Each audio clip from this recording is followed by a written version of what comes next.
Thank you very much.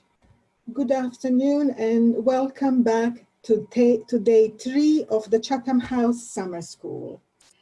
We have an exciting day ahead of us with hotly anticipated session on climate change.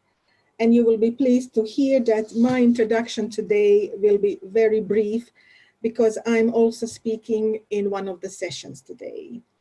So without further ado, let's jump straight into our topic for today. I am delighted to introduce my colleagues from the Energy, Environment and Resources Program. Today we have with us Professor Tim Benson, who is the Research Director of the Energy, Environment and Resources Program, and we have Gleda Lan, who is the Senior Research Fellow with the Energy, Environment and Resources Program. Welcome to you both, and thank you for joining us today. Tim, I believe we can start with you, and I know you have also prepared a PowerPoint for us today. So let's put your... I thought we were doing the poll first. I think the poll is going to be rolling as you are talking. I think we can do that. So hello everybody, lovely to see so many people on the call. Currently we've got about 350 people. What I want to do today is just talk a little bit about climate change, some of the aspects of the science and the impacts and what it might mean for people, and a little bit about what we can do about it. I don't want to take too long on this, so please feel free to ask questions after the event. Let me just try getting my laser pointer working if I don't explain something very clearly. So just to start off with, this is the sort of figure that you'll probably all be familiar with. This black line here is the average mean temperature relative to a historical average of 1850 to 1900. The black line is the observed data, and you can see over the last 20 or 30 years, it's starting to turn upwards. The pink line is the observed data, and the black line is the model of the historical data. And then looking ahead, these are various trajectories that we might go on if we continue to emit very large amounts of greenhouse gases at this end, or if we change to a low carbon environment at that end. So let's just start off with some of the basics.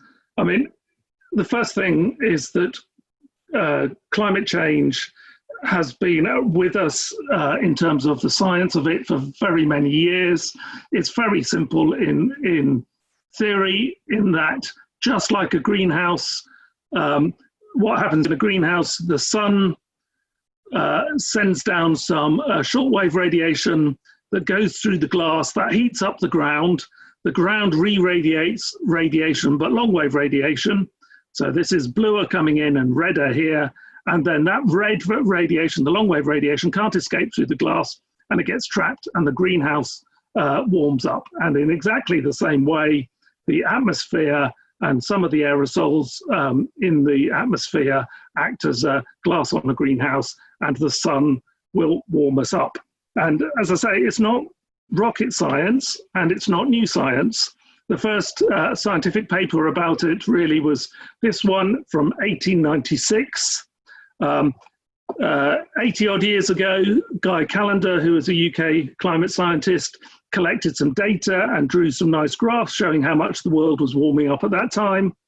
And even in the early 1980s, before many of you were born, the scientists in Exxon, a major oil company, put this graph together. And this is time from 1980 along here. We're currently here. And this is parts per million of carbon dioxide in the atmosphere. And this is the expected temperature rise that would come from that. And their predictions, so this is 40 years ago, their predictions put us here, which is almost exactly where we are today. So the fact that people 120 years ago, 80 years ago, 40 years ago could predict that climate change was going to happen if we continue to emit greenhouse gases means that there really isn't any doubt that climate change is with us and what its cause is. And its cause is really this emission of greenhouse gases into the atmosphere. You will have all seen a graph like this. So this is carbon dioxide, which is one of the main greenhouse gases. This is effectively over my lifetime from the top of a volcano in Hawaii. And each one of these zigzags is a year. And you can see inexorably the emissions of carbon dioxide have gone up and up and up. And we are now well over 410 parts per million in the atmosphere, whereas when I was born, it was about 318. And to put that in a historical context, this is the last 800,000 years in terms of carbon dioxide in the atmosphere, going up and down with natural processes. And then this is what's happened in the last 50 years or so, bang, right up to here. So it really is unprecedented, the amount of carbon dioxide in the atmosphere, and therefore the amount of greenhouse warming that there is, the greenhouse effect. The next thing to note is that carbon dioxide is an important greenhouse gas, but there are two other ones which are also particularly important: methane and nitrous oxides. Now, carbon dioxide comes from fossil fuels, it comes from burning wood, it comes from all sorts of industrial processes. Methane doesn't come from fossil fuels, although some of it does from burning fossil fuels, but methane primarily comes from natural gases, agriculture, and landfills. It's a product of decomposition as opposed to a product of burning, which is carbon dioxide. And nitrous oxide comes from all sorts of industrial processes, but it also comes predominantly from agriculture and land management. So a farmer that puts nitrogen fertilizer on the ground will also then, that nitrogen fertilizer will evaporate a little bit, and that will float up into the atmosphere as nitrous oxide, and that will create global warming. So that's the basics of it. What does it actually mean? Well, as we're putting more greenhouse gases into the atmosphere, we're enhancing the greenhouse effect. And what that means is, on average, the world is warming. And this is a traditional way of showing the data. This is changes where it's below zero. It is a colder year than average for the 1880 to 2018 average. And when it is above the line, it is hotter than average. And what you can see is cold years are down here. The 20 coldest years are in blue, and the 20 hottest years are in red. This is another way of showing it. Ed Hawkin, who's a climate scientist at Reading University, his climate stripes, each vertical stripe is a year. When it's blue, it's colder than average, and when it's red, it's hotter than average. And you can just see, looking across that, whatever you think about analysis of data or statistical analysis, you do not have to do anything to be able to say it is getting redder and redder as you go from the left to the right. But climate change is not just about global warming. It's got three major components that matter to us. And the first is the rise in the average temperature, as I've just been explaining. And what does that mean for us as people? So this is a map of the world from the UK Met Office under a 4-degree global warming scenario. So this is high emissions. And what you can see, 4 degrees, that's average temperature day and night, summer and winter across the year. You probably can't read the numbers, but the oceans are 2-3 degrees. The land, where it is these yellowy colours, is at 4 degrees, where it's these redder colours is up 8, 9, 10 degrees. Now, all that says is that different places will warm at different rates. But what does that mean? So if you go to the UK, we are a yellowy colour at the moment. If we were to advance our climate and make it 4 degrees hotter, then that's the equivalent of moving from the UK down to the edge of Spain, or perhaps even North Africa, in terms of the average change in climate. And if you just think what that might mean from a human perspective, I'm looking out the window, the trees that I can see out my window wouldn't be living here if it was 4 degrees hotter like you get in southern Spain. So that's the first aspect of climate change. The second aspect of climate change is that as the climate changes, the weather changes. And this sounds like it's a silly thing, but it's only really in the last 10 years that people have been thinking about the weather as opposed to the climate. So the climate is the average that you would expect over a 20, 30-year period. The weather is what we experience on a day-to-day basis. And as the climate changes, we are seeing more and more and more extreme weather of various sorts. And I'll come back to that in a minute. But you can see from this data on the bottom of the screen, this is the amount of, this is an index of the extreme weather in the United States. From year to year, variation. But if you put a regression line through it, you end up with this blue line. You can clearly see that it is increasing over time and increasing quite significantly. The third aspect of climate change that's important is that there are some big things that drive the weather. And sometimes as you run models forward, their behavior changes radically. And one of the big things is that we have a ocean circulation which drives heat from the tropics up towards Northwest Europe, called the overturning circulation. And in some climate models, as the world warms up, that overturning circulation gets weaker and weaker and weaker and then stops. And if that stops, you can imagine what the climate will be like in Northwest Europe, because if you just draw a line from, say, London across and look for towns and cities over in this part of the world, Northern Labrador, you won't find any because it is just so cold. And if the conveyor belt of heat stops, then all bets are off really about what the climate in Northwest Europe would be like and how that would affect us as people. So just a brief slide on extreme weather. What we see almost day by day, opening the newspaper, you see new weather extremes that are affecting us, whether it is really powerful heat, unprecedented heat, 38 degrees we had in the UK a couple of years ago, or was it last summer? There are parts of the world that have had heat that have almost been as hot as ever recorded in the UK, in the world, and that's going to get worse. We have droughts that are increasing. We have storms that are getting bigger in intensity.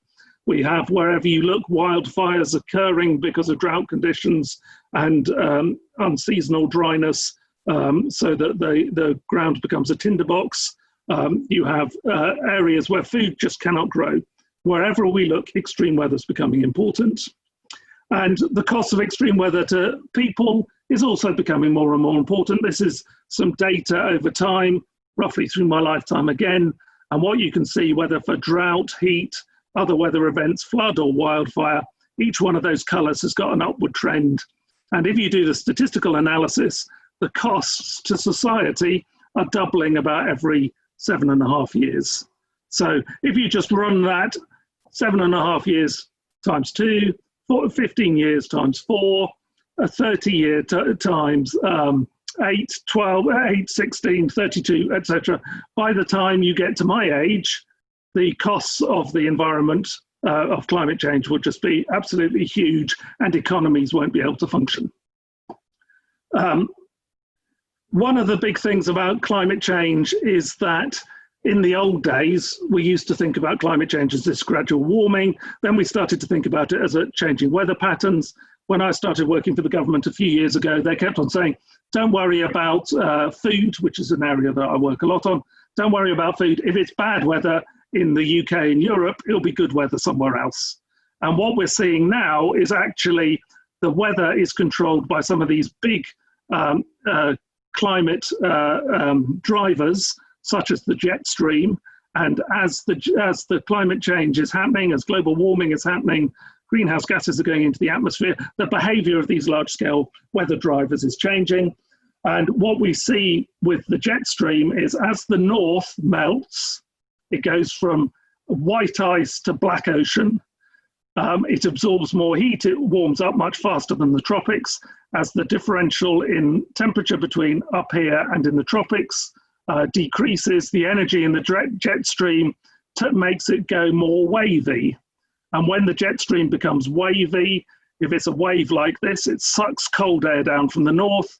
If it's a wave up in this direction, it sucks hot air up from there.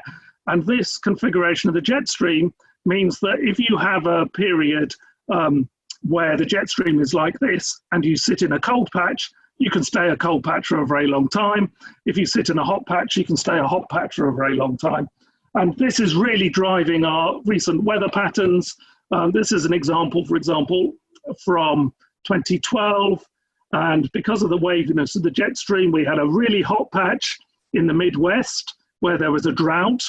We had a cold patch and wet patch around us. Then we had another hot patch over here, and then we had another wet patch over here.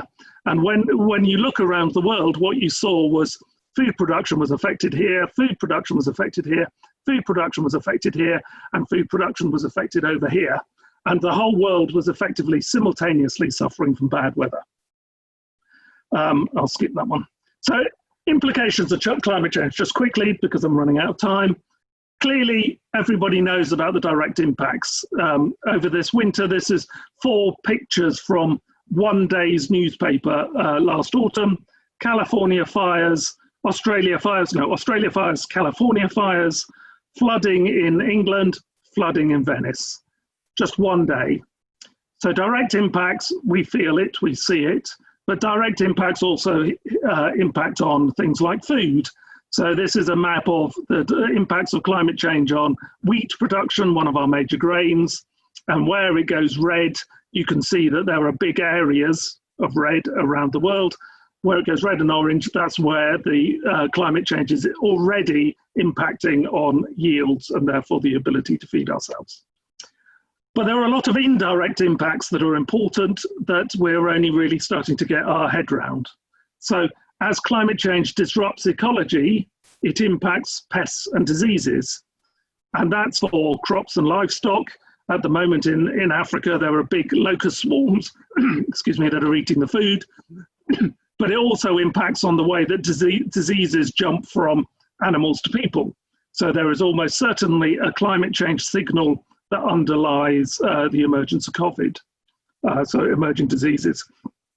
Disrupted ecology means that we have biodiversity loss, and where we have biodiversity loss, the things that biodiversity does, ecosystem services, they're called, or nature's contributions to people, such as pollinate fruit crops, or small wasps that eat pests that we don't like, and so reduce the impact of pests on food production. Those sorts of things are getting lost. And clearly, as we have disrupted ecology and disrupted societies, people can't earn their livelihoods from the ground, from the land, so they move. As people move, there are arguments over access to the land, arguments over access to resources, and conflicts emerge, and therefore that impacts on a whole range of different things. And just as an example of that, this is a map, I won't go through details, of the food price spikes in 2007-8 and 2010-11. There was a shock to the system, which came from a drought. The system, the global agricultural system, was already under intense pressure because we were driving it very hard to grow as much as possible. We had some other things going on in the economy. Those two things interacted with the weather to create a shock, which was then amplified through the market by poor policy around the world. And this amplification led to a very big food price spike. That food price spike sparked the Arab Spring and sparked people movement across the whole of the Middle East, and has helped reconfigure the geopolitics of the Middle East over the last 5 years or so, 10 years or so. And it also sparked people movement, which have led to more people coming into Europe, more feelings against immigrants, more feelings against immigrants. You can then draw a line through to the rise of nationalistic, inward-looking governments, and even perhaps Brexit. So all of this, a risk cascade arising from an initial shock caused by climate change. So just final 2 or 3 slides. What can we do about it? Well, there are 2 basic families of things we can do about it. We can adapt to the issues. So we can reduce our exposure to risks. We can build flood defenses. We can cool buildings to avoid heat. We can not build buildings on floodplains, etc. But in extremis, there's not a lot you can do. You know, if sea level is going to rise by perhaps 300 feet over the next 300 years, there's an awful lot of difficulty in building a seawall 300 foot high over the next centuries. So the alternative is to mitigate, that is to reduce the risk by avoiding greenhouse gas emissions. What can we do? We can decarbonise transport, or we could use less transport. We could use public transport rather than cars. We could cycle rather than use buses, etc. We can reduce our demand for goods, for food, for clothing, etc., reducing waste, reusing and recycling things, so we're not ever manufacturing new stuff to use more and more and more, packing it up, throwing it away, all of which is creating greenhouse gases. We can change our diets so that we particularly eat less high emissions produce, perhaps red meat as an example of that. And we can use land for doing things like growing trees, nature-based solutions, and sucking carbon dioxide out of the atmosphere. I'll skip over that. So a few conclusions. Climate change has happened, and I think it is going to happen more. It is already impacting on our way of life, and it will impact more on our way of life. Climate change is not just about the world getting gradually warmer.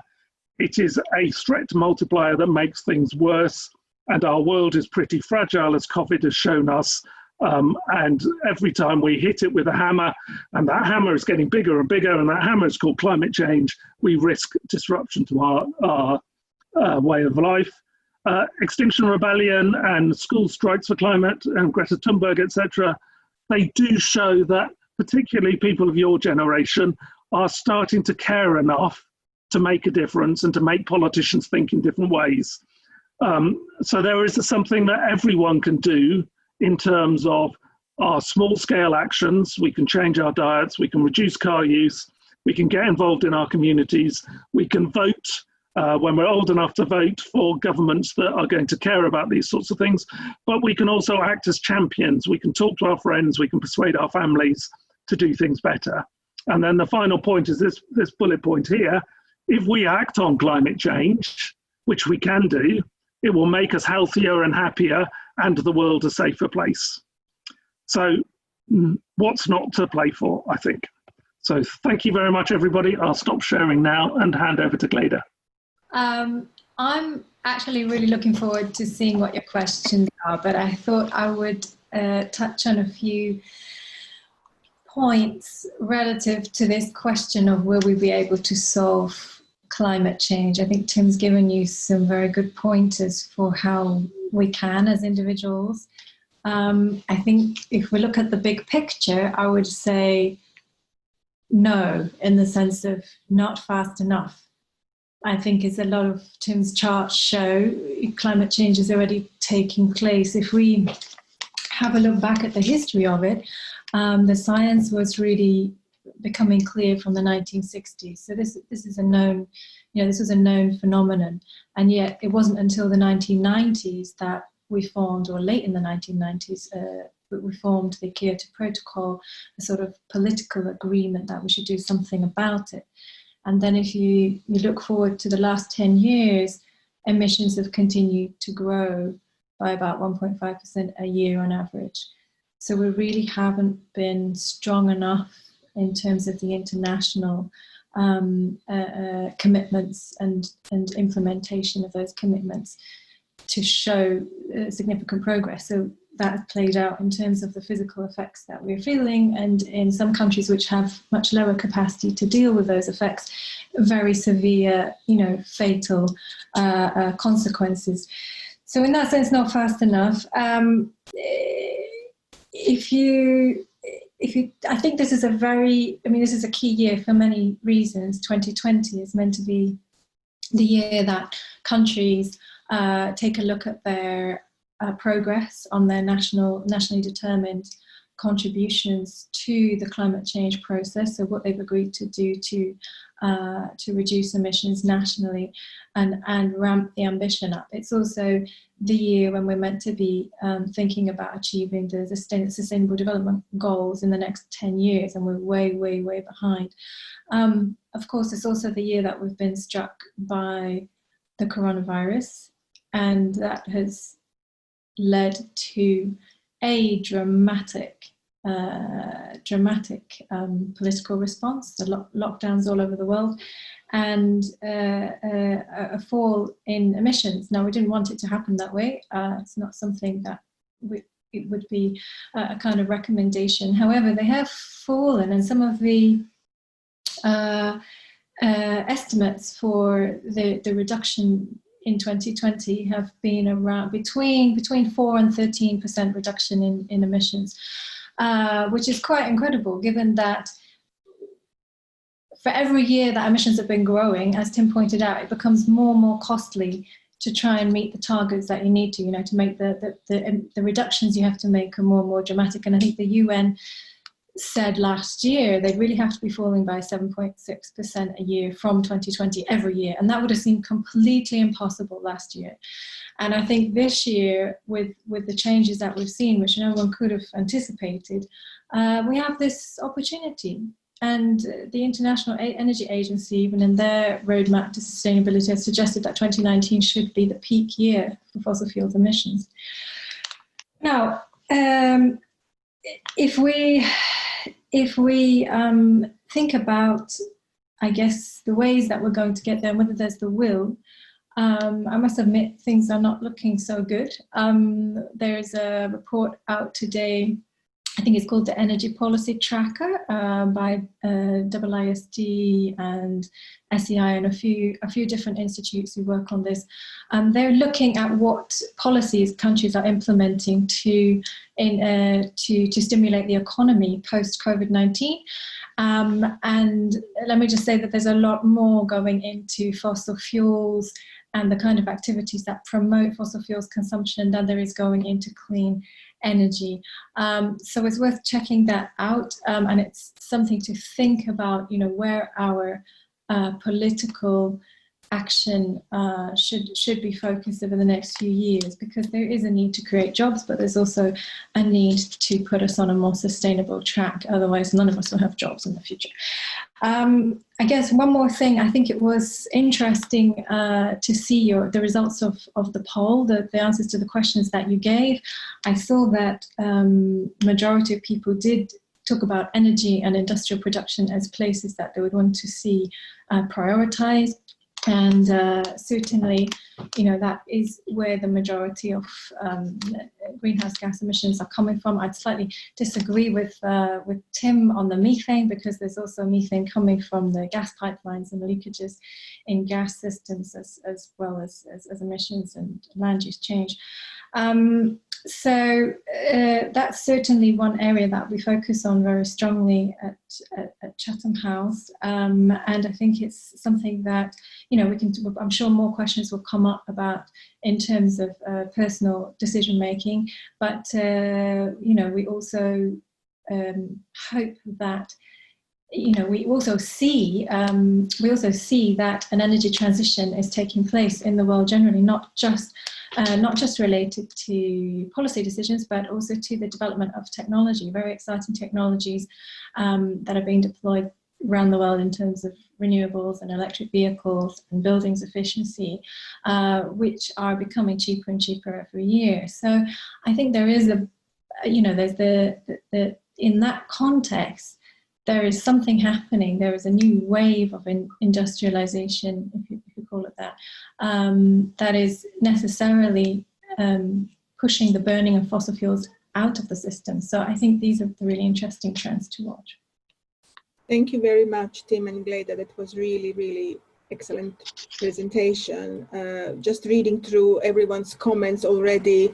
I'm 16, how can I get involved? How can I, in my local community, and I think you gave some good tips as well, how to be more proactive and start sort of small scale actions, also have a voice.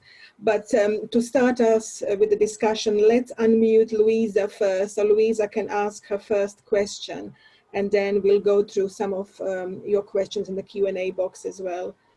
Hi, Louisa, can you hear us? Hello, yeah, I can hear you. Can you hear me? Yes, we can. Please do ask a question. Yeah, as you, Tim, have already mentioned, that the changing diet is a crucial technique of mitigating climate change. How do you think can this be incited by governments? can these institutions introduce rather limitations on market, or should they choose other policies? And how do you suggest can international actors also deal with the throwback due to an increase in, for instance, meat consumption cited by increasing economic wealth in developing countries, for instance, in India? Thank you, Louisa. Shall I answer that one? Or? Yes, Tim. Okay. So about a third of all greenhouse gases come from the food system. I didn't have a chance to talk about food in general. And about half of that third, so about 15%, comes from the production of meat, particularly red meat. And that comes from, in turn, cutting down forests to grow food for the animals, growing food and the nitrogen fertilizer and other stuff used, the emissions from the cows themselves, and the emissions from their manure. So all in all, there is an awful lot of production of methane and carbon and nitrous oxide that comes from eating meat. And that's broadly equivalent to all of the emissions that come from the transport sector. So a very big chunk. So we can change diets, and we can mitigate significantly from changing diets. Your question was about what can governments do? And I think there is an issue that governments won't do anything until we as people say we want governments to do things. So there is a little bit of a virtuous circle that the more we say, governments, we want you to help us change our diets, the more governments will start to intervene. But there are some obvious things that we can think about. We can think about trying to get people to have healthy diets to avoid the cost to our health systems and incentivize healthy diets. And we could do that in many, many different ways. A healthier diet tends to be a more low emission diet because we're eating more plants and less meat by definition. So anything to increase healthy diets. We can have carbon taxes on food, not just carbon taxes on petrol. In terms of if you choose to buy something or eat something that is a high emissions product, then that has a price rise associated with it. There are various governments who are thinking about that at the moment. There are all sorts of things that we can do. We can think about shortening supply chains, so we're not producing industrial grade stuff in one part of the world and then we're shipping it all around the world, packaging it and then shipping it all the way back in terms of all of those emissions. So I think there are lots of things that we can do, but the number one thing I think that is necessary is that politically all around the world, people see changing diets as a politically toxic thing to engage with, because it's your right to eat what you want to do. And so politicians do not want to touch diets, even though it's a relatively fast switch, a lever we can pull. Politicians don't want to touch diets. Whereas if we say to politicians, please help us move into a better space, a healthier diet for us and the planet, that I think is what we need to do to enable the politicians to actually take action. May I ask a follow-up question regarding this point? Okay. Because I just wanted to refer especially to those countries, for instance, like India, what I mentioned about the increase in meat consumption, and how can we change the minds of people that this is not the right thing, even though it's psychologically understandable? Yeah, no, sorry, I missed that part. That's a really good question, but we can also say to this, under the same rationale, how can we encourage a country like Brazil to preserve the forest rather than convert them into ranch and soya to produce meat for us to eat in Europe and for China to eat and so on. I think it's all got to do with international cooperation, and it's got to, we've got to start treating climate change like we treated, when I was a lad, nuclear proliferation. We saw that as a global threat, and whatever our differences on a day-to-day level as countries, we came together to try tackling that global threat. And I think climate change is not yet high enough up the agenda to start doing that sort of thing. And there is too much. Governments are being encouraged by the global economic system to drive their economy as hard as possible, and driving their economy as hard as possible is about consuming more and more expensively and so on. So there is an underlying structural issue to do with the way that we choose to run our economies, which is based on effectively eating, consuming ever more and ever more expensively. And until we get out of that bucket, it will be very difficult for us to really tackle climate change. Thank you. Gleda, do you have anything to add, or shall we ask another question? I have plenty to add, but let's ask another question because of time. We have a very interesting question from Laura, who is asking, what role does Chatham House plays in this space? Sure. Okay, I can answer that one a little bit anyway.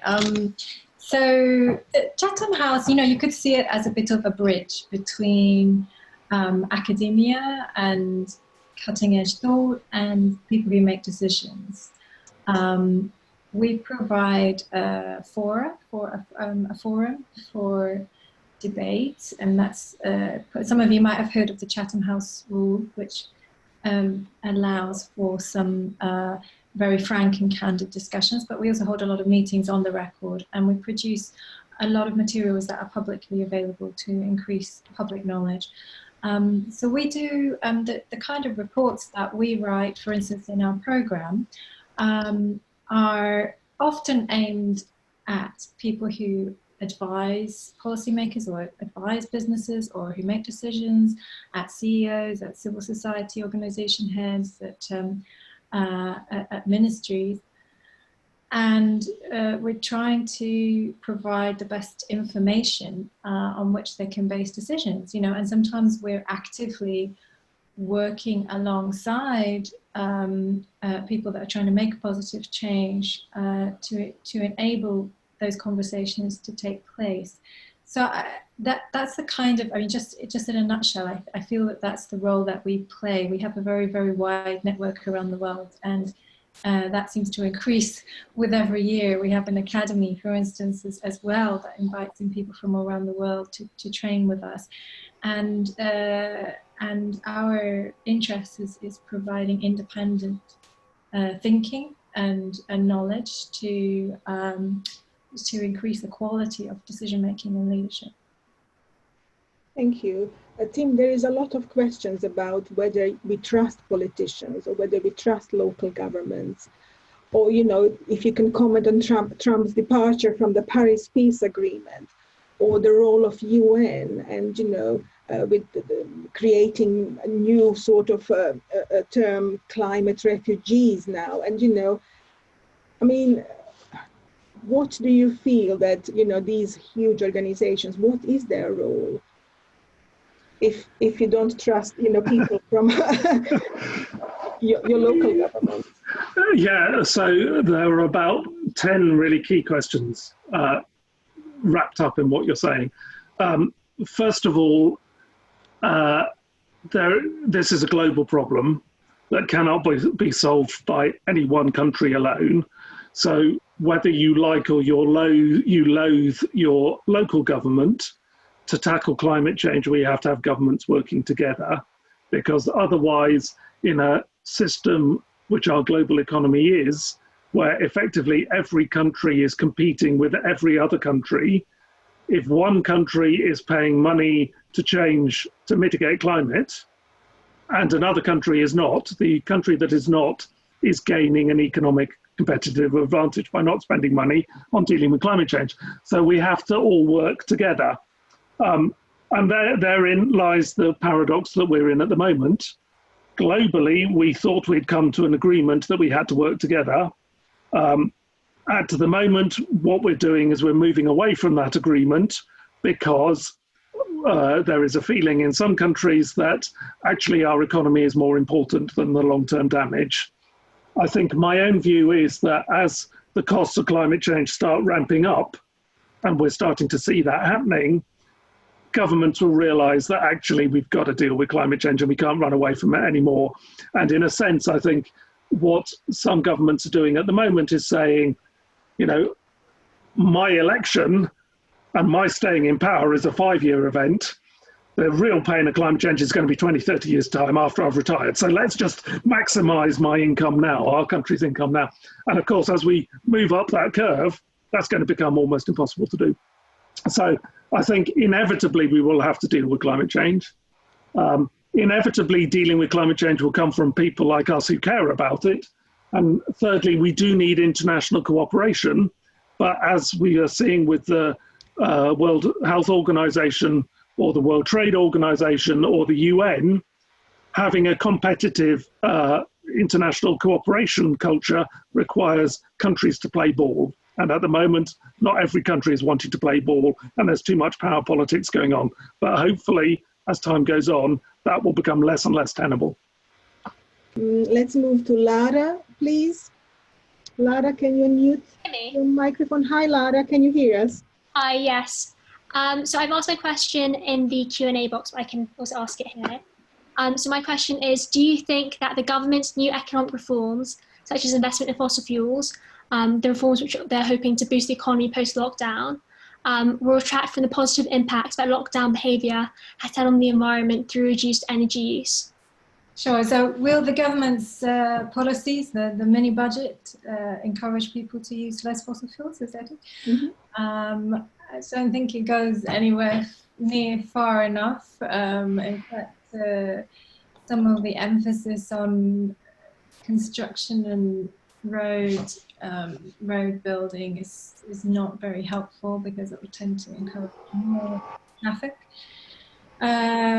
Which is a cost for local health as well. There is some money going tabled for efficient housing, and I think this should, in buildings in general, I think this should really be a priority. It's something that our friends in the EU will focus on in a big way. I think in the coming years, it's a way that can improve people's environments at the same time as reducing their energy costs, at the same time as lowering our emissions nationally. So it's something that would benefit people on all fronts. I think there's some clear win-wins that the government could really capture at the moment in terms of promoting green jobs, training and skills in the building the kind of infrastructure and technologies that we need for the future, but also in putting more emphasis on the care work, the teaching, the things that go on that we don't necessarily think of as green jobs, but are incredibly important to our economy and our low emissions jobs, and also much more gender neutral, and encouraging for women's economic empowerment. Thank you. This is an interesting question. When was it, Gleda and Tim, that you both became so passionate about mitigating climate change? And also perhaps to tell a little bit more about the role of a researcher on climate change in a think tank, rather than in academia or perhaps somewhere else. Tim, when was it? All right, my turn. Is it? Yeah, so I've had a very unusual career in that I have done a whole range of things. I have worked in book publishing as a popular science editor. I've worked in TV as a researcher. I have worked in universities. I worked for the government, and I now work in a think tank. And my interest was really stimulated when I was an academic, because what I could see looking ahead was, my background is in ecology and in biodiversity, and what I could see looking ahead was the world getting taken over by monocultural farming and high emissions production, and then biodiversity getting trashed left, right, and centre. So I was professor of population biology. I was doing lots of modelling, and a lot of it was relevant to climate change. So I kind of moved into the research space, and then moved into the recognizing that actually we have to deal with this. It's not a research question. This is about how do we encourage action. And actually, just apropos of an earlier question, since I've moved to Chatham House, rarely a day goes past when somebody from government doesn't ring up and say, can you talk to us about biodiversity or agriculture or climate change or something like that? Whereas when I was an academic, no one from government ever rang up, because to a certain extent, they always thought that academics were people who sit in a ivory tower and can't say anything useful. So Chatham House, as Gleda was saying, is a really good bridge between the academic knowledge and the research that we do in universities and in think tanks like Chatham House, and into the policy space. So, you know, I'm really passionate. I'm particularly passionate now I'm older, with children and grandchildren on the way, because it's your generation that is going to feel this. It's my generation and my parents' generation that have driven the problem. It is our responsibility to try and fix it. So that's why I'm interested. Thank you. Gleda? Well, it's funny actually. My previous boss always used to say I worked for the dark side, because I started off working in Chatham House on a lot of projects concerning oil and gas investment and geopolitics of oil and gas and some governance issues. And I think it's been quite an interesting transition over the years. I mean, partly because of that focus, I saw many of the deep-rooted problems as to why we cannot get a good enough agreement at the international level on climate change, because of the vested interests, because of the very real economic concerns that countries that are dependent on exporting fossil fuels have when it comes to potential constraints on carbon. So that's where I came from, and I became really passionate in the program about joining the two narratives together, making sure that there was understanding between those who worked on climate change and those who worked on hydrocarbons. And that's been a really interesting process in itself, and it's still ongoing. I think in a very personal basis, like Tim, of course, I see my son growing up in a very different world, very different prospects. So that certainly sharpens your mind and your intentions as to how fast, how urgent it is that we act. Thank you, Gleda. Let's go to Melina next. Melina, can you unmute your microphone? Yeah. Can you hear me? We can hear you, Melina. Thank you. I was just wondering, it might seem quite controversial, but do you think that countries who have historically released much more greenhouse gases should be held more responsible for the effects of climate change and for creating more affordable green energy so that developing countries can undergo a form of industrial revolution without these excessive fossil fuels? And if so, how would you encourage these countries to take up this responsibility? Okay, I can start with that one if you like. So you're absolutely right. I mean, if you look at the 20 most powerful countries in terms of economies, the G20 as they call them, they're responsible for about 78% of greenhouse gas emissions. And historically, it's really interesting, I think, to look at responsibility. Of course, the US and Europe being the major contributors since the Industrial Revolution. And that's given us a lot of benefits. If your country grew up on coal, for instance, as we did here in the UK, we enjoy many of the benefits of that today. I think China would say the same thing. They pulled people out of poverty on the back of coal. Now, what are the ramifications of that morally? I think we have to work towards greater equality. There's no question, because it actually serves all our interests in the end. There's a number of means to do that. I mean, that there is meant to be a mechanism through the UNFCCC for rich countries to transfer climate assistance, climate finance to poorer countries. Now, that's not working as well as it should, anywhere near as well as it should. And so we've actually got one of our Academy Fellows, Isialua, he's working on a paper on how that could be improved. He comes from Nigeria and has just seen some of the problems with how that's dispersed or not dispersed. So it's one of the big questions. I think there's other questions around aid and assistance, and how that might be done in a way that's more aligned with the Paris goals. And that's something that we've also been looking at, because sometimes countries support major high carbon, fossil fuels plants and extraction on the one hand through, say, export credit, and then they are mopping up the effects of climate change with the other through their aid programs. So there's got to be much more coherence in that respect. Thank you, Melina. Thank you. Tim, we have a lot of questions about COVID, and there have been quite a lot of positive change because people are not commuting and they have been working from home, and we didn't see much air traffic in the past 4 months. Are those positive environmental changes that have taken place sustainable in the long run? Or will their effects be immediately reversed when the world is sort of business as usual again? And what lessons can we learn from this perhaps period that we can continue doing? Oh, Tim. Mute. Yes, no, that's a good question, and it's one I have been pondering. So when we went into lockdown, the initial response, looking at the polls that Ipsos did around the time, was that people sitting at home being worried about COVID were changing their attitudes and saying, actually, COVID is an example of environmental breakdown. Climate change is an example that's driving environmental breakdown. We've got to start treating the environment in different ways.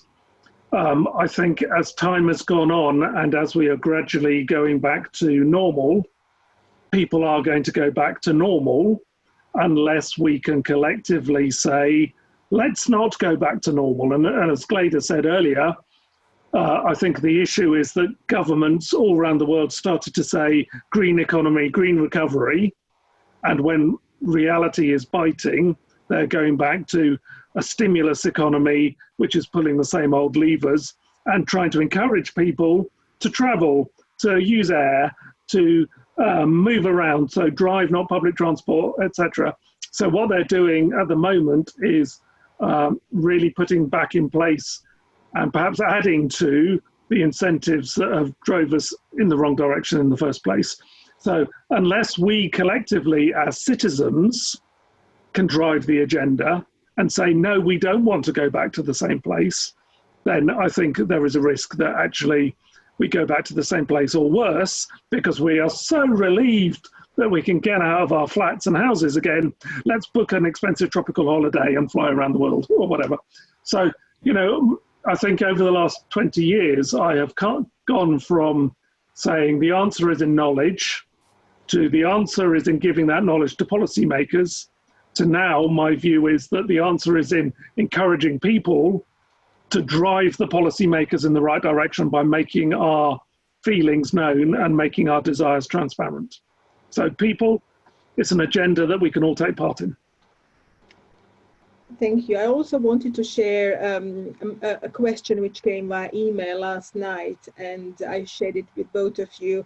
But perhaps I think we've managed to answer two, but maybe the first one, it was an idea how to use deforestation in a different way. So instead of creating new farmland, why not support existing farms run by women in developing countries that would help preserve trees and reduce carbon emissions? Would this not be a plausible approach to fighting climate change?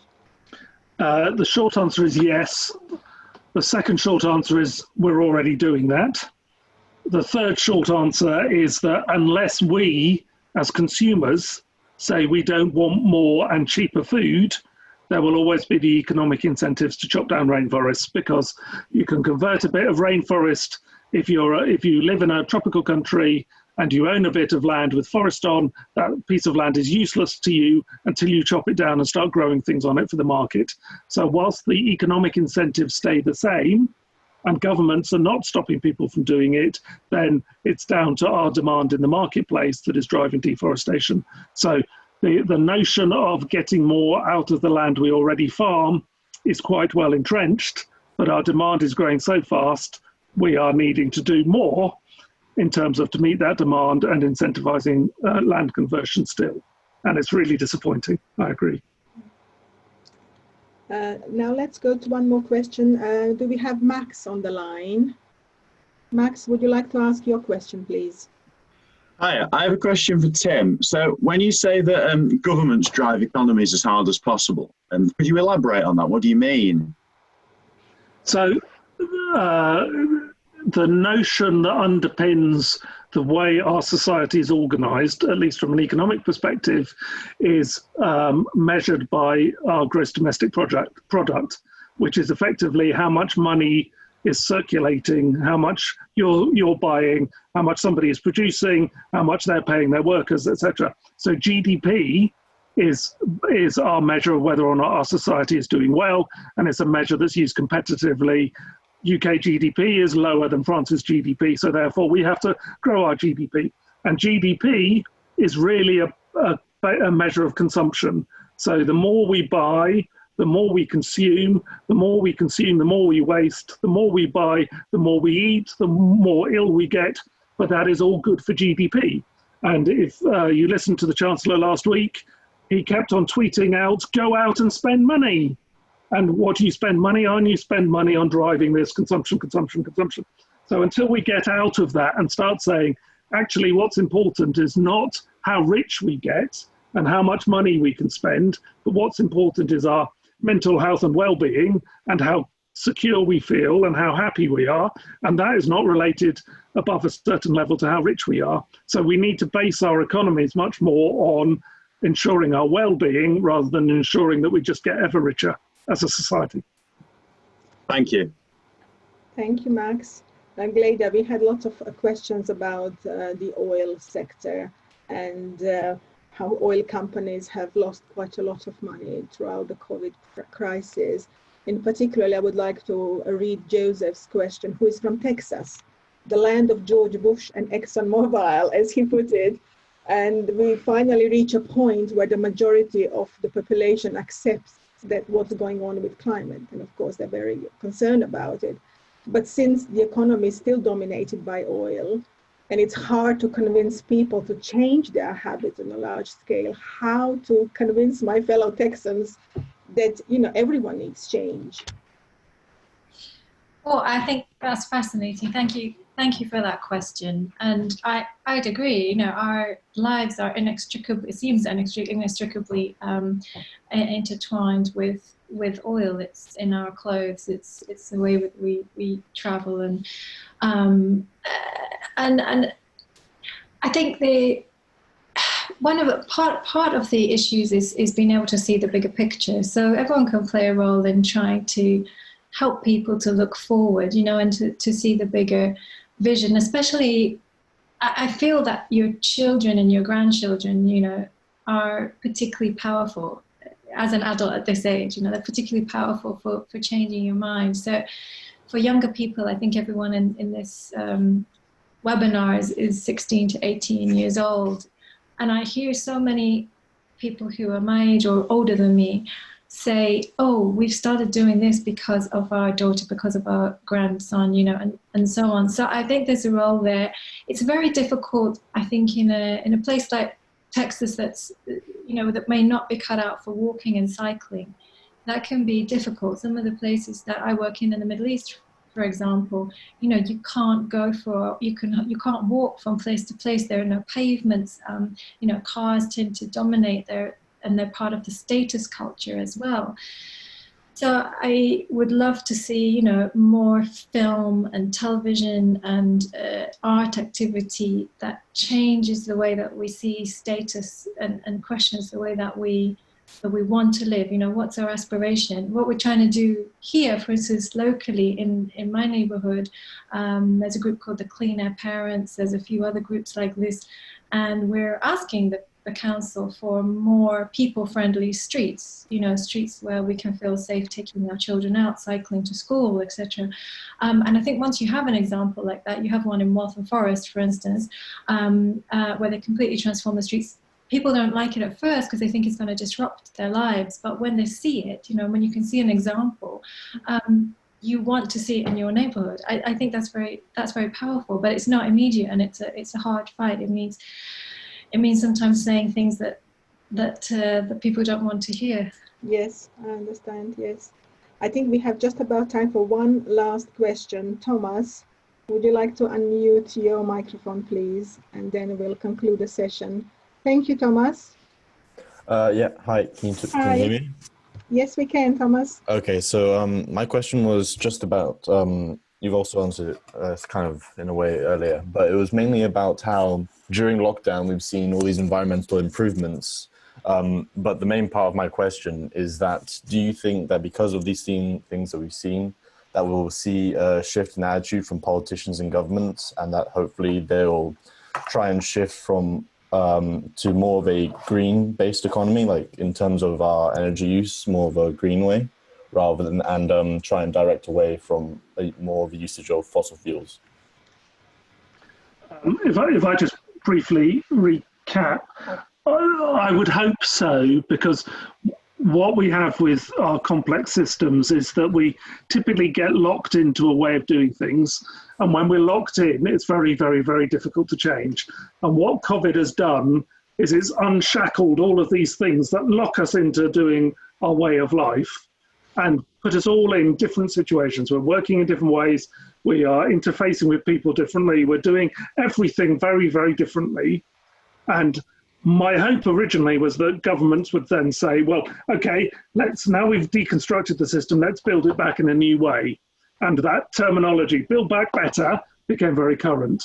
But actually, when push comes to shove, it's easier to bail out the aviation industry and put jobs immediately back than it is to develop a new industry based on doing things in different ways. So although we're talking about decarbonising transport and we need more electric cars, etc., that's going to take a few years to ramp up, whereas we can reconstruct the aviation industry tomorrow. And where the government is saying we must get this economy back going, we must make people rich again, we must start driving things, get the money flowing, it's too easy for them, despite all the rhetoric, to go back to how they were. So I must admit I am losing a bit of faith, but I still have my fingers crossed. Gleda, do you want to add something? Only that I saw that when we asked you the question whether people, you think people value the environment more post-lockdown, the majority of you said no, you thought they wanted to get back to normal. So there were quite a few who said that yes, people around you did value it more. I think that's what we're really up against. Obviously, you know, Tim and I live in a bit of a bubble. We listen to people all the time who want change, who want green recovery, who want to build back better. But of course, if people are not asking for this, you know, in a majority way, then, you know, politicians are not going to make them, you know, not going to take the necessary steps. Thank you. This concludes this session. Thank you so much, Tim and Gleda. I have shared with everyone last night connections to your website, to the work of your program. There is a lot of reading material. You can subscribe to the newsletter as well, and sort of you will receive updates from EER team, or you can follow them on Twitter and LinkedIn as well. They're doing some very important work, and thank you both for joining us today. It was really a great session. Thank you. Thanks, everybody. Lovely to speak to you all. Bye. Thanks so much. Thanks for joining us. Thank you. Bye. Bye. While we prepare for next session, which is actually my session, so let me prepare my PowerPoint, because you have probably been waiting for this moment. We are talking a lot about Chatham House and about various research we do across different regional and thematic programs, but how can you get involved? How can you join us? How can you take up an internship with Chatham House? And we spoke about various things. I don't know if you remember, on Monday, we spoke about, Ben spoke about the Common Future Conversations project, and those vacancies are still up there, so you can still apply for those. But in the meantime, let me put my presentation on so we can jump into the next session. Chatham House, when I during my introduction on Monday, I mentioned the centenary year. And actually, it was in January last year when we launched our internship program as part of the celebration for the second century.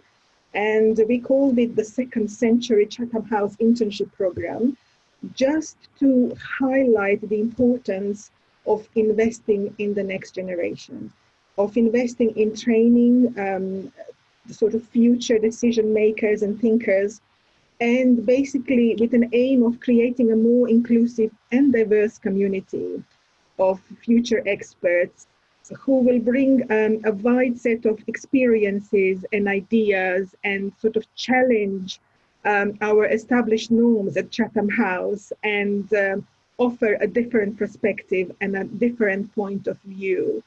1 year on, I'm proud to say that we managed to achieve quite a lot of those sort of initial objectives that we set for us, but there is still a long way to go, and we are continually improving and thinking about better ways of sort of having a structured program. So I will just highlight a few of the things that perhaps might be of interest, especially when you are researching for your next steps. And I know some of you, it might be too soon to think about an internship at this particular stage in your life.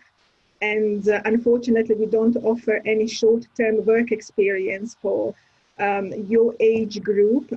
Our interns are normally 18 plus. But what we do offer is an opportunity to join one of our research teams at Chatham House. Although in addition to that, we also have other opportunities with non-research departments or with some operational programs like comms or events teams.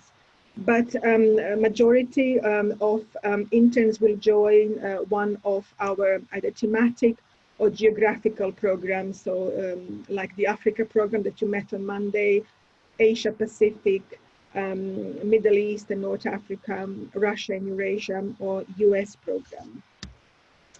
So what does the application process look like? It's basically quite similar, if not the same, to the normal hiring process that we have for staff members, for new people that we recruit.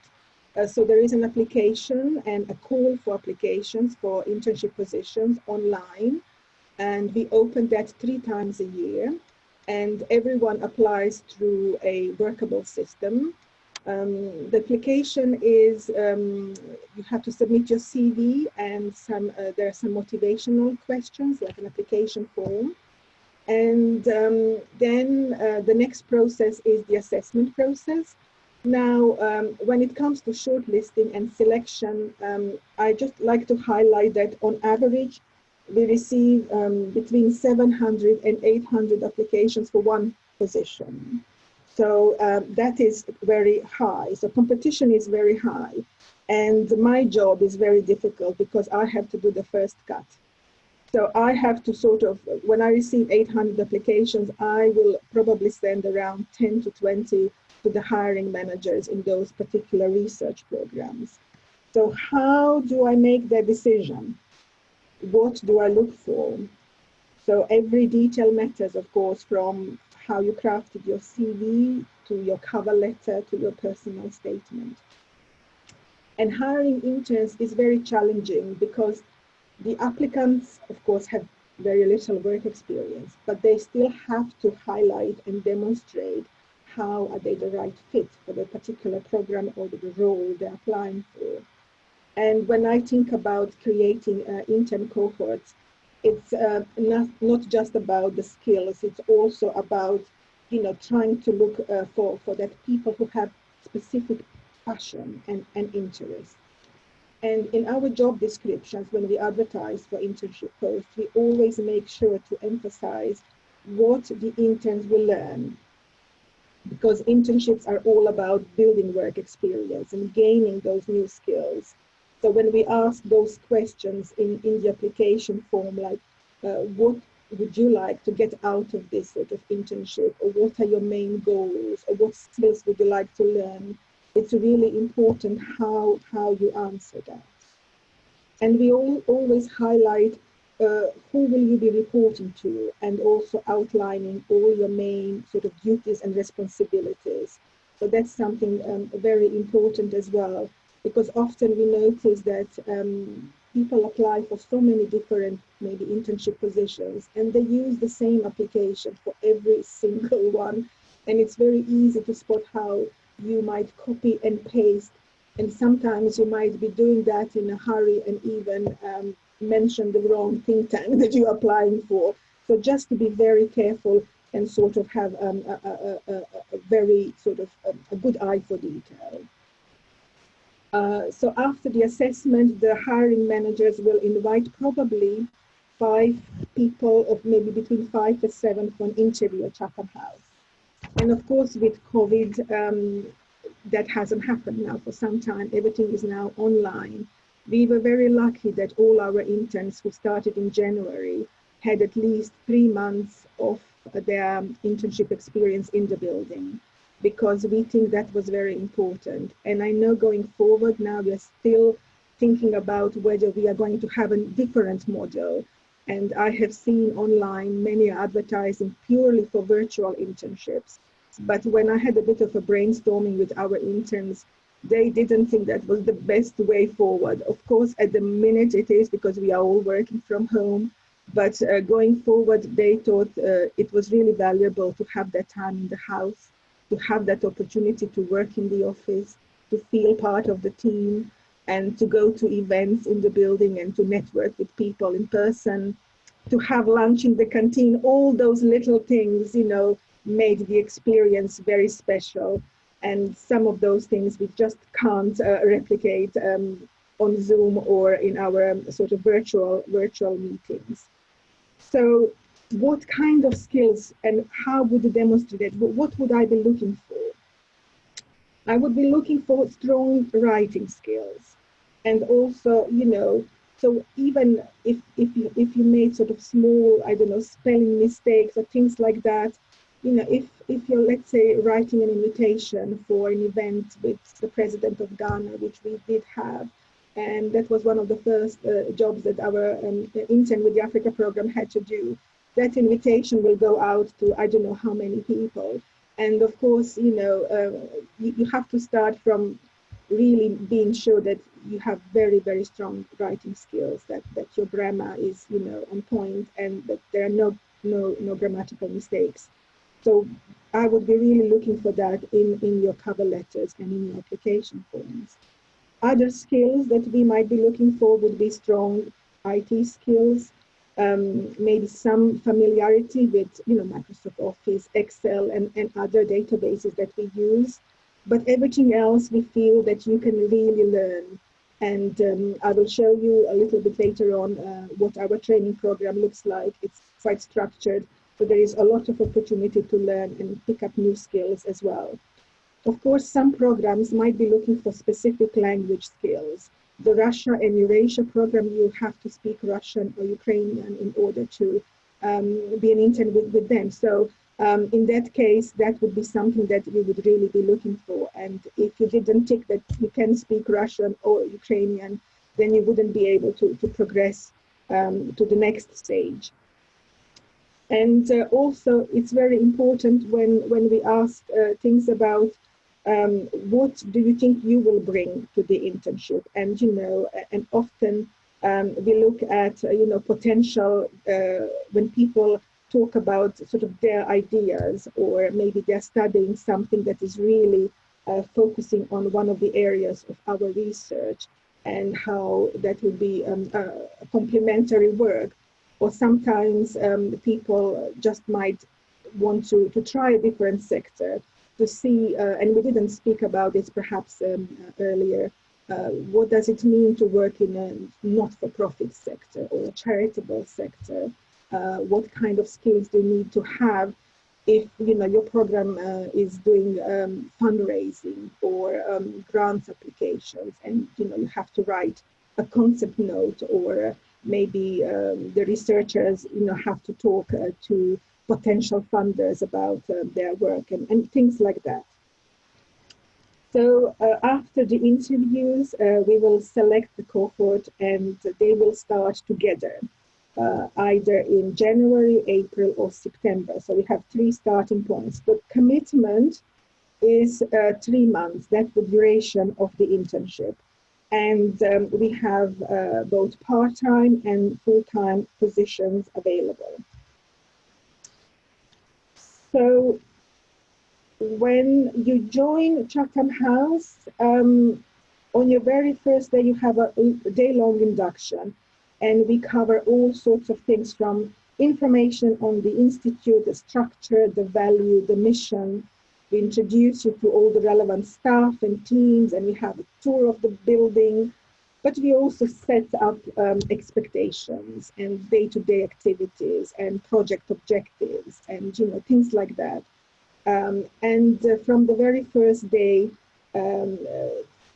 interns start their very unique journey.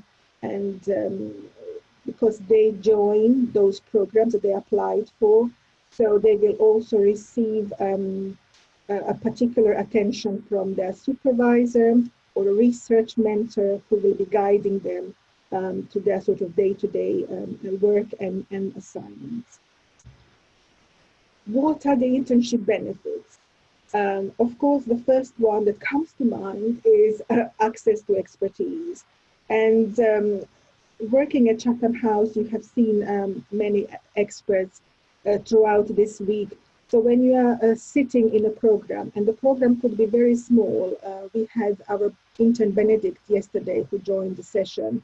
Global economy team is, I think, 4 people. So you really get to work very closely with some of the top experts in their fields. And I think when you think about the charitable sector and the think tanks in general, some of them, the size is very small, which I think has pros and cons.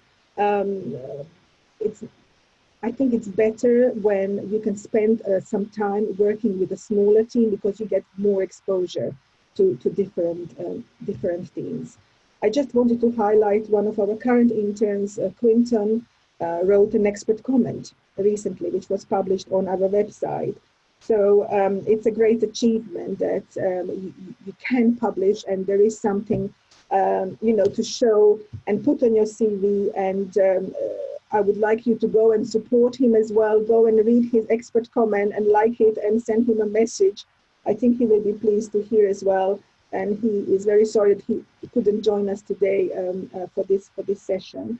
But we have Henry who is waiting and who will be also talking about his personal experience and his personal story. So yes, we spoke about the skills that our researchers and the people who work at Chatham House a sort of value from data collection, analysis, writing opinion pieces, writing expert comments, participating in debates.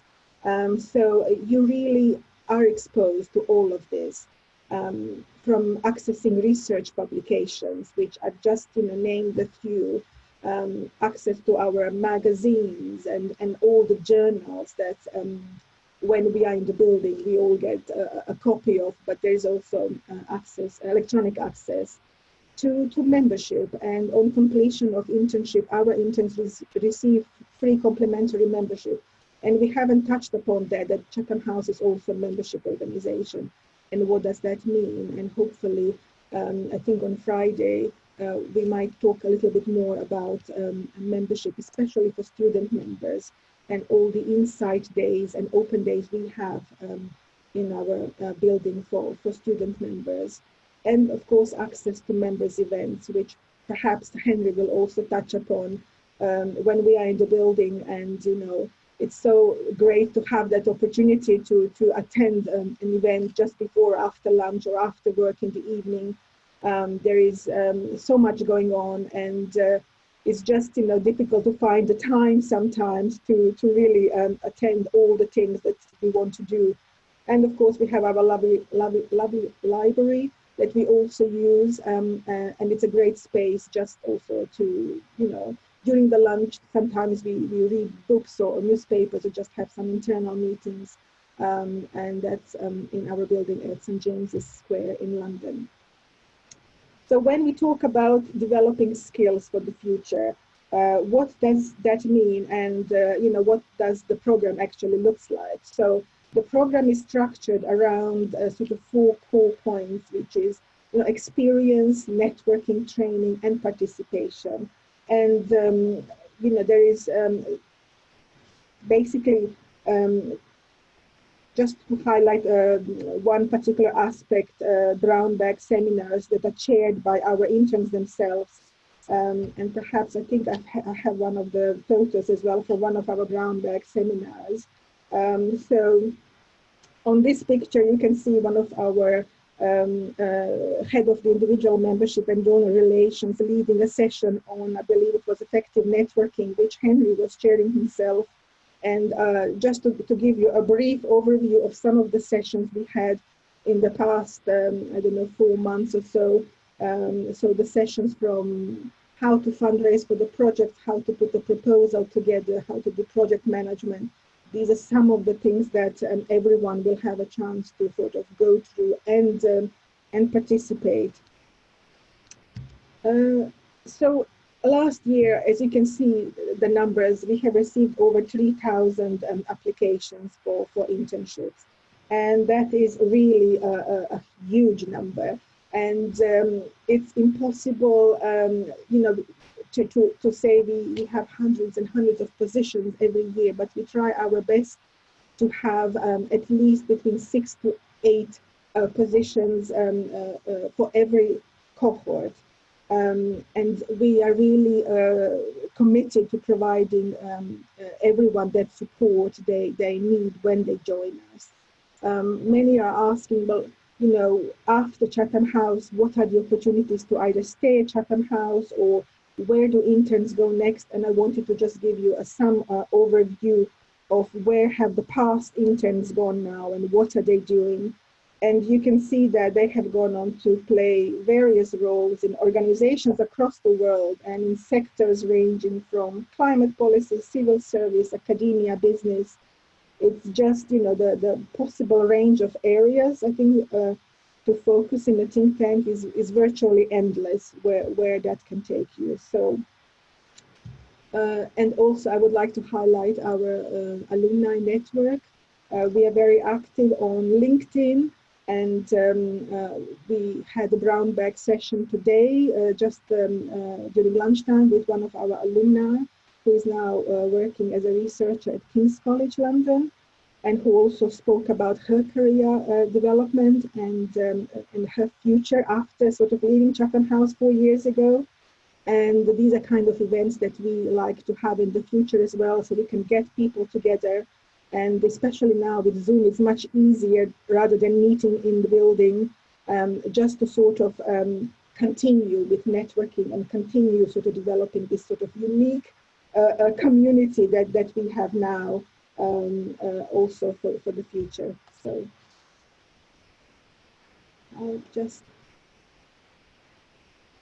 so I know that Rebecca is going next, and Rebecca will touch upon something that perhaps is very important, especially when we are faced with, and people are asking, what is the X factor we are looking for? How do you stand out? If you receive 3,000 applications, how do you get to your 5 or 6 or 7?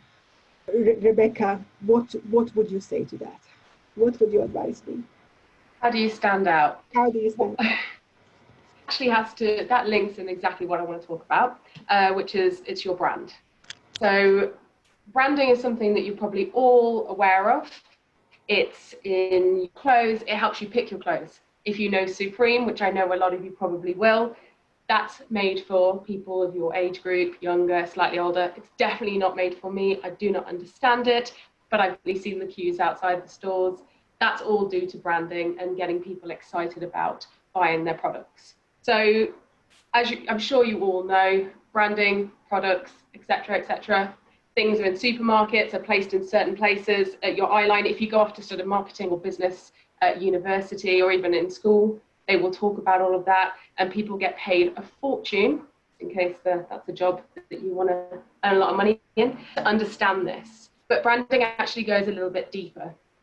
You have your own personal brand, and that's something that will evolve with time, but you have your own brand now. And it's really important to understand what that is. So myself, for example, I have big curly hair. That's part of my brand. I always wear red lipstick. I'm well known around Chatham House to always wear red lipstick and have a big smile on my face and in stupidly high heels that I can't walk in. Everything that I've done today, I have done to show you my brand. So there's a cow with a top hat behind me. That's actually not just to hide my oven, but that's because I wanted to show you a side of myself that's a bit quirky, that's important to me, that makes up my personal brand, that I actually take with me to job interviews. I make sure it shows in my cover letters. It's important to me, it's who I am. I want you guys, and I want to empower you to recognize your own branding, to figure out what makes you special. You can't get this wrong. This isn't a fake it till you make it situation. You really need to understand who you are and own it. The two most important things that you really, really have to have is the authenticity and the credibility for who you are. So you can't pretend to be something that you're not. So I know we are running out of time, so I'm going to be quicker than I had anticipated, but I want to give you just 1 minute, if we can, if everyone can just grab a bit of paper and a pen and write down all the things that they think are special about them. All those compliments that they've ever had from people where someone said, you're amazing at this. Don't worry, you can't get it wrong. You can always scratch it out later as well. No one's going to see this. So we've got about another 45 seconds left on this one. I'm just going to give you to write. If you're sporty and you're in a team, are you a team player? Are you a leader? Are you particularly amazing at one position? Why are you amazing at that position? These are all these brilliant things about you. So another about 15 seconds or so. Super. Guys, if you need a little bit longer, keep writing. You can come back to this. As I've said before, it's evolving. This is your brand. This is who you are. This is you deciding what you want other people to know about you. So the first step is figure out who you are. The next step is, what do you want people to know? What do you want people to perceive about you? I wanted you to know I was, a little bit smart, a bit quirky, maybe a bit crazy. These are all the things I wanted you to know. I'm not going to give you all of me, but this is what I'm presenting to you. And this is what you will do when you go for interviews for schools, for university, for jobs. This is the impression that you're going to give.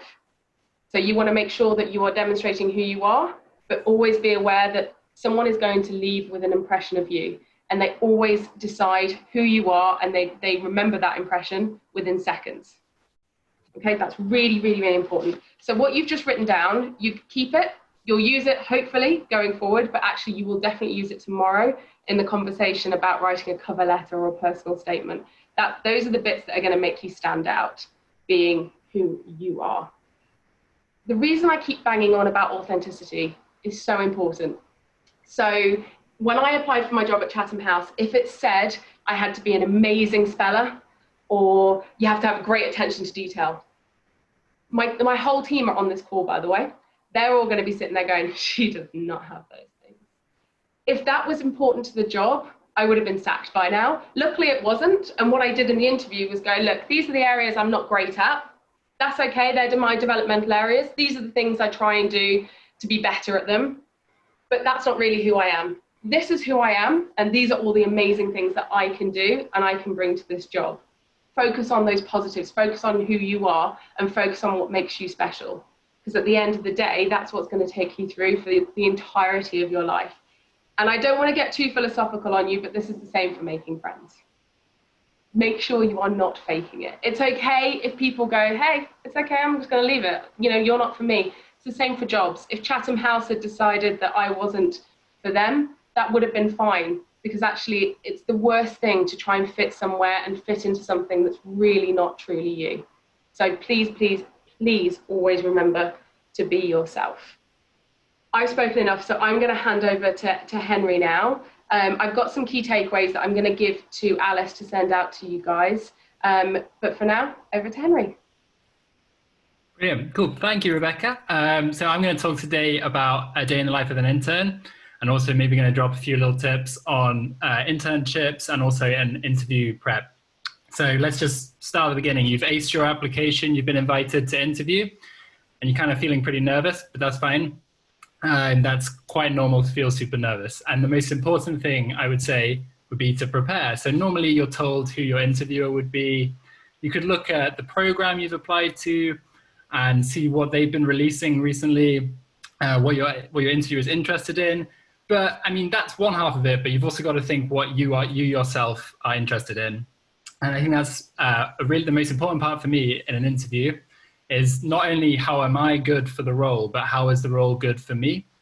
So by doing this internship, and this applies to anything you apply to, what do you hope to get out of it? You don't have to be the finished article. You need to have the potential to perhaps be the finished article in the future. So just go in with an open mind and be willing to ask questions. You don't have to know everything. You probably have to know something, but you don't have to know anything.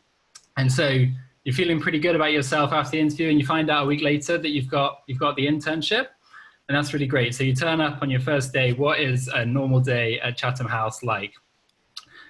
So you probably arrive around 9:30. You grab your free coffee from the basement, which is and a biscuit, which I'm hoping is still going to be there in the post-COVID world. But then following that, you go upstairs and you may have a team meeting. This is what I do. And you talk to your team. And during an internship, there's various things you may be expected to do. And for example, that would be the actual research itself. You might be reading policy documents. You might be talking to experts. But then there's the other half of Chatham House, which isn't just the research, it's the hosting of events. So you might be organizing events, you might be engaging with stakeholders, so policymakers, investors, and you're pulling them all together. You're the puppet pulling the strings, and you say, this person needs to talk to this person. And that's a really important part of the kind of role of an intern at Chatham House.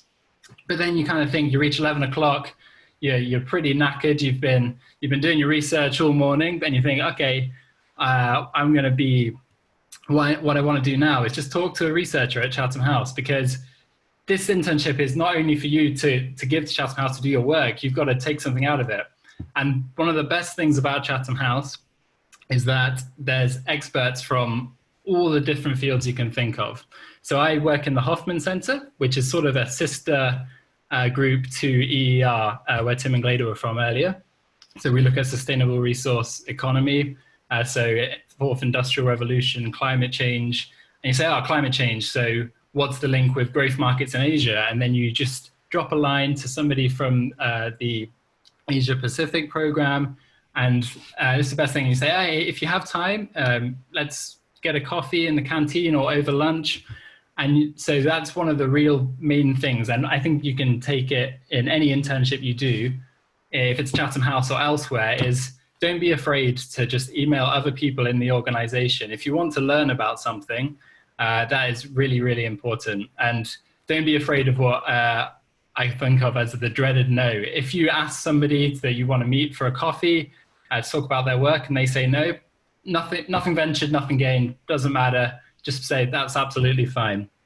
And so that's maybe your morning done. You go to lunchtime, and I think actually, arguably, lunchtime is the most important part of the day at Chatham House for an intern, because if you want to be a successful intern, you've got to talk to other members of your team and get that sort of personal relationship. And then you'll be trusted to do more work. And it's just a great time to learn about the work they're doing. I think it's really important. In a brown bag session that Alice mentioned earlier, we were told to be a sponge. And that's true in any kind of internship or work experience you do. You've just got to absorb all this information and be really enthusiastic about learning. And then other internship benefits. So we mentioned the brown bags, and that's more like perhaps what this session is now, which is you're learning sort of the soft skills as like networking, which is really important, and how to create your personal brand, as Rebecca was saying, but also some hard skills. So building a project proposal for research that will help you at university as well. And these are a really great opportunity to A, meet people at Chatham House, B, get experience chairing these sessions, which is something that is highly important as interns get the opportunity to do this. And this brings me to a slide point, which is that every sort of side soft skill, hard skill you have, that you can forge that into your brand. It's not, so you chair a meeting at Chatham House, you can say, oh, I've chaired a meeting at Chatham House. doesn't matter. It's just you and the interns. You've got that experience, and you can transfer that to other situations. And I'm sure there's times at school when you'd be able to use this too. And then perhaps you've reached the end of the day, you're thinking about going to see some friends, but just before you do that, you're going to perhaps go to one of the Chatham House members events. And there's been so many fantastic members events at Chatham House. In my time, which has been since January, we've had the President of Ghana, we've had Amal Clooney, Ban Ki-moon, Mary Robinson. And as an intern, you get the opportunity to go to these. And I think that's something you should definitely take advantage of, just because they're, one, really interesting, two, great opportunity to network. If you see someone talking and what they were saying really resonated with you, you can just kind of go along and just say, hi, I'm really interested to hear about your work. Maybe don't do that with Ban Ki-moon, but like it's definitely a really valuable opportunity to do that. And I would say that was the average day of life at Chatham House as an intern. And if you have any questions, please feel free to ask. Or Thank you. Thank you very much, Henry. You've sold it to me. Where do I need to sign up? I think just to follow up, I think if you're looking for any internships anywhere, it doesn't have to be with research think tanks, it could be any other organization. I would ask myself these sort of questions, is that internship program sort of structured? Are there any specific training opportunities for me? Will the internship provide a range of experiences, contacts, networks? Will there be an opportunity to be, involved in something like a particular project or publication or event, something that will be tangible that I can put on my CV that I can later on talk about, and things like that. So definitely, all those points that you have mentioned. But let's quickly jump to Aryan, because at least let's get one question. Aryan, if you can unmute your microphone. Hi, can you hear me? Hi, we can hear you. I was just wondering about, you place a lot of emphasis upon that sort of personal branding, and I was wondering how you let that really shine through on your applications, because I thought obviously you've placed a lot of emphasis on it, and to make sure that applicants like me who are sort of not, I'm just turned 17, so it's a bit of a while yet, but for people going into it perhaps more sooner than I am, just how to really let that personal branding shine through. Thank you.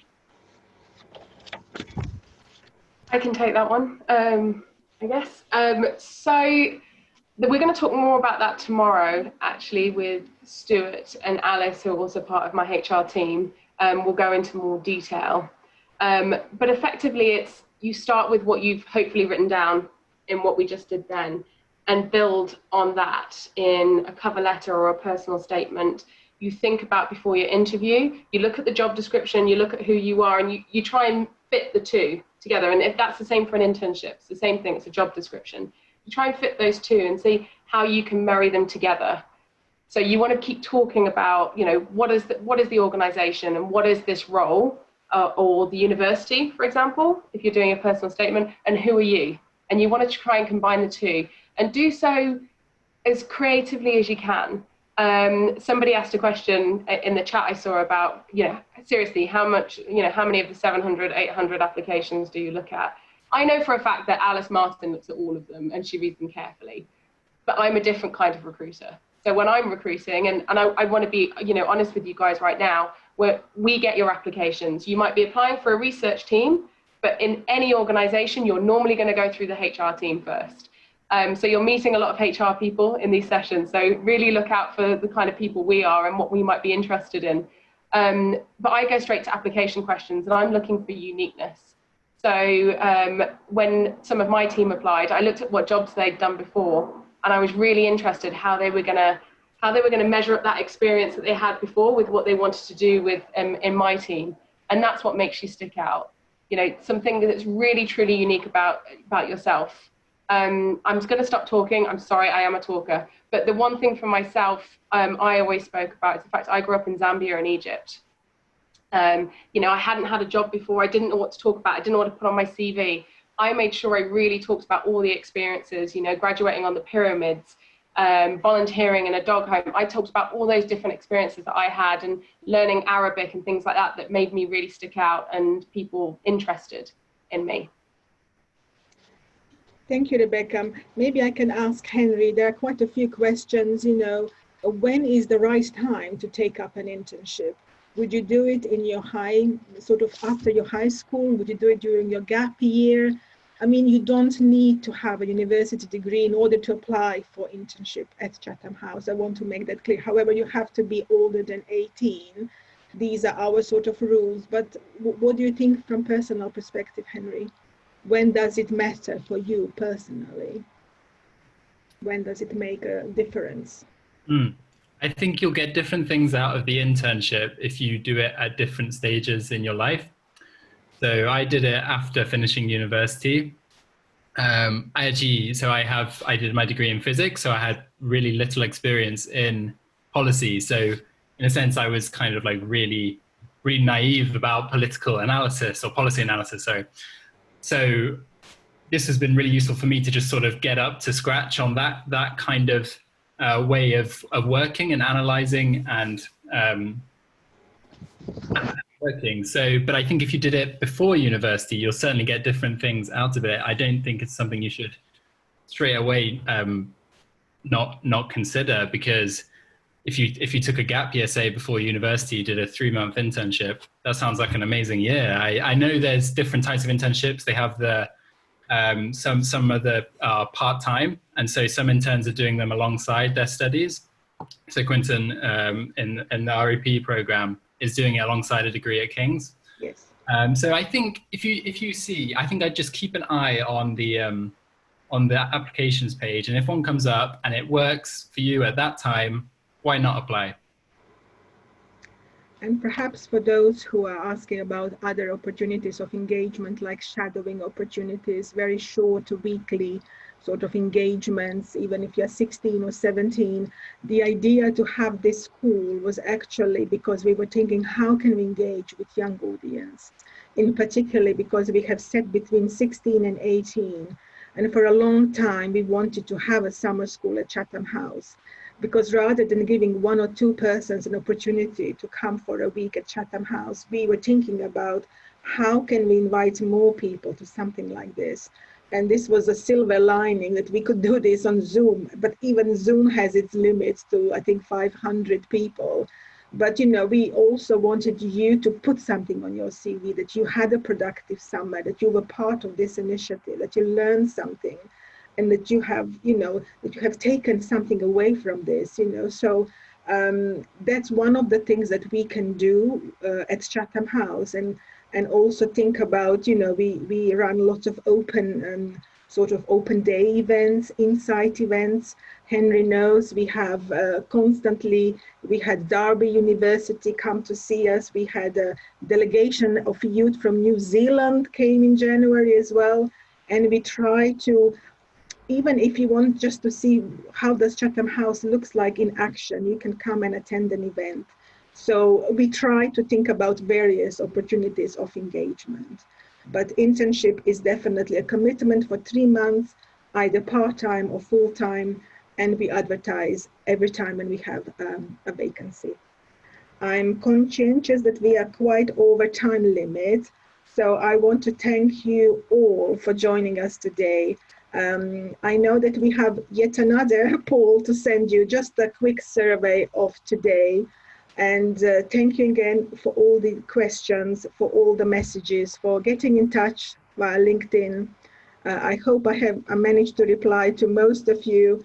Every evening I read your messages, and I really enjoy hearing your feedback. So thank you for all those messages as well.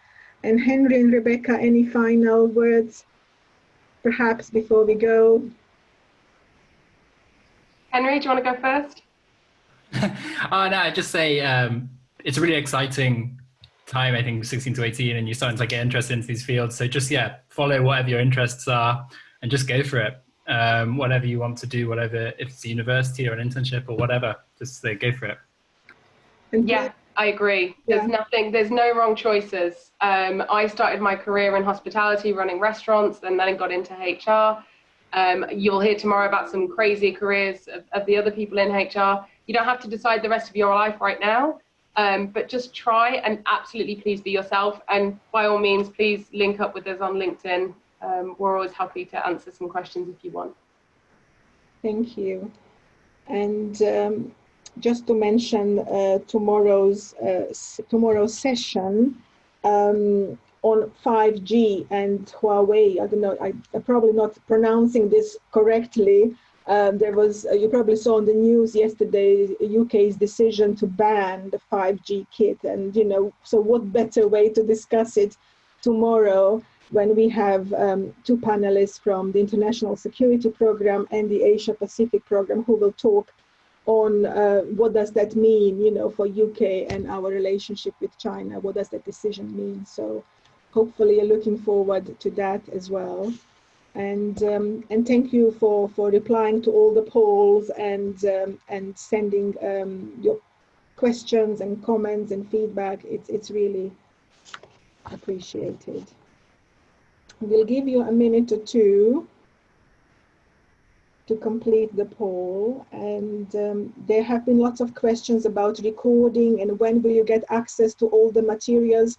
We will need some time on completion of this week just to wrap everything up. We had a very busy centenary week. Our digital team is working very hard on a lot of production at the moment, so they will help us record everything. And then we will be able to send you all the links. You will receive the recordings, the materials, the PowerPoint presentations. Don't worry about that. It will all come to you at some point on completion of the school. I think we are now good to end. Thank you very much and see you again tomorrow. Bye for now.